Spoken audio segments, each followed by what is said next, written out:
The Chamber of Commerce calls for NHI to be pushed back. This as the health minister calls Greg Moss's criticism of NHI foolishness.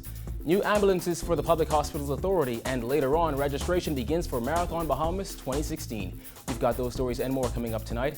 I'm Kyle Joaquin, and NB12 starts now.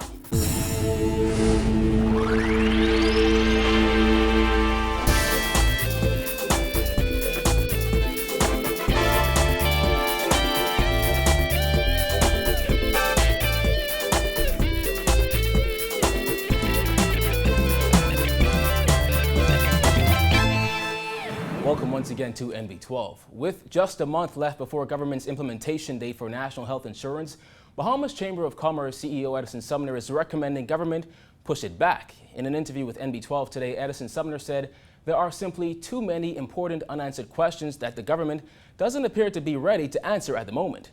And he's concerned that even if government pushes ahead with the January 1st implementation date, it would be problematic.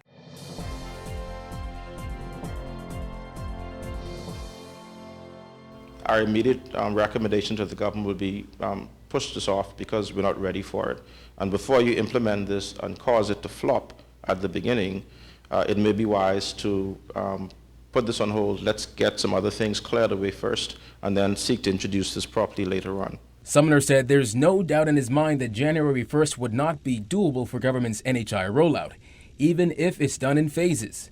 And many within the business community, he said, are of the same view. The fact that we're talking about a January launch at this stage, I don't think it's going to happen. And if it happens, it's going to have some serious challenges and consequences because the private sector isn't ready for it. The Chamber certainly is in no position at this point in time to make any recommendations to its members about NHI, not based on the information that we have before us. Sumner said many businessmen have questions as to how NHI would affect them and how they should prepare. However, the bottom line, he said, is that the Chamber of Commerce simply doesn't know what to tell members when questions are raised about NHI. And because there's such limited information, they're unable to give an informed recommendation.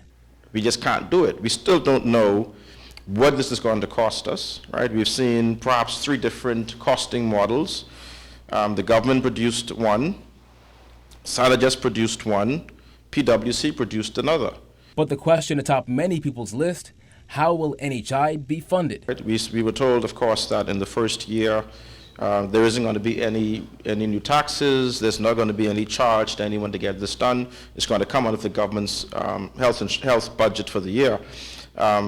But that still itself has not been fully crystallized. We still don't know for sure what the vital benefits package is going to look like ultimately. Health Minister Dr. Perry Gomez had already come out and said he supports a new tax to fund NHI, saying a tax is better than death. Government has plans to roll out NHI in phases.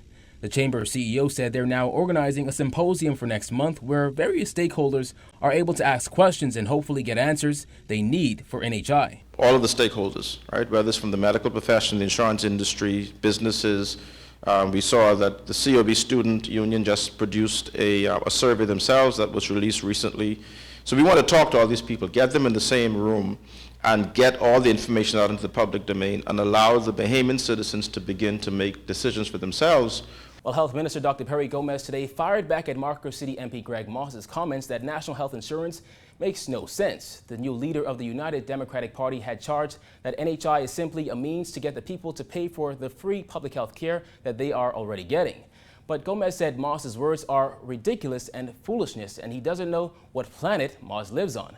Dana Smith reports. The health minister dismissed the Marcos City MP's comments as foolishness, explaining universal health coverage is something that's being implemented the world over. And despite the naysayers, government is well on the way with NHI implementation, even though it doesn't have an exact cost yet. And I see a ridiculous headline that by the MP from Grand Bahama saying it makes no sense. Well, I don't know on which planet he lives on, because NHI is being proposed by the entire world, that it's on the post-2015 UN agenda.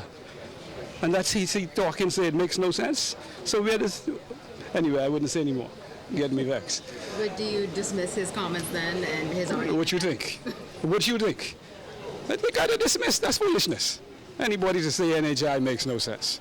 Moss said NHI makes no sense in the Bahamas and charged that government is merely seeking to tax Bahamians for the health care they already receive. Moss, who is now the leader of the United Democratic Party, said NHI would only make sense in a country with no universal health care, and it makes no sense in a country like ours where we already have a public health system. It is the best way of getting equity in health care, whether you're in the Bahamas, South Africa. That's why it's on the World Health Agenda. And now it was put on the post-2015 developmental agenda by the United Nations. What else does he want? Or what else does anybody want? My God. But Moss isn't the only one who has leveled criticism at government's NHI scheme. Former F&M Senator and Deputy Chairman Dr. Dwayne Sands said it's unlikely government will meet its implementation deadlines as outlined in a report by Sanagest International, while F&M Chairman Senator Michael Pintard said it would be virtually impossible for government to meet its targets and called on the Christie administration to be honest with the Bahamian people. I feel comfortable in what we're doing. Never mind the naysayers. Never mind the naysayers, you know. I ain't got in no politics now, but you know, this is Lyndon's dream. We are well on the way in planning for the rollout of, remember we started with registration for the first 3 months of the year. So I don't think that's going to be a difficulty for us. And so whatever shortfalls we may have and so on, there's time to catch up as we register patients, you know, and so don't forget that component. Gomez added government is continuing upgrades to its healthcare facilities and has hired additional healthcare staff. But with a month until NHI's official January 1st implementation date, government has yet to reveal exactly how much it's going to cost. When asked, Gomez said costing is still under discussion, but he admitted it won't be cheap. On the way, we still don't know how much it's going to cost. Is that still being discussed? Costing has always been discussed, but you know, it's going to cost plenty of money. According to a report by Sanagest International, NHI would cost between $362 million on the low end and $633 million on the high end annually. Back in October, Prime Minister Perry Christie said government is considering a tax to help fund the scheme. Reporting for NB12, I'm Dana Smith. And Progressive Liberal Party Chairman Bradley Roberts' assertion that the Bahamas Insurance Association does not want the government involved in universal health insurance because it wants private insurers to form a monopolistic cartel is nonsensical, according to BIA Chairman Emmanuel Kamalafe, who insisted that while he wants to avoid back and forth, he just has to set the record straight on NHI. Simone Davis reports. During an interview with the Nassau Guardian, the BIA chairman suggested that Roberts' assertion is nonsensical because the association's proposal calls for the government to establish by law a body that determines the premium rates. Kamalafe said, quote, "If they determine the premium, how could it be the case that you have a cartel? The insurers will not determine the rate under this proposal.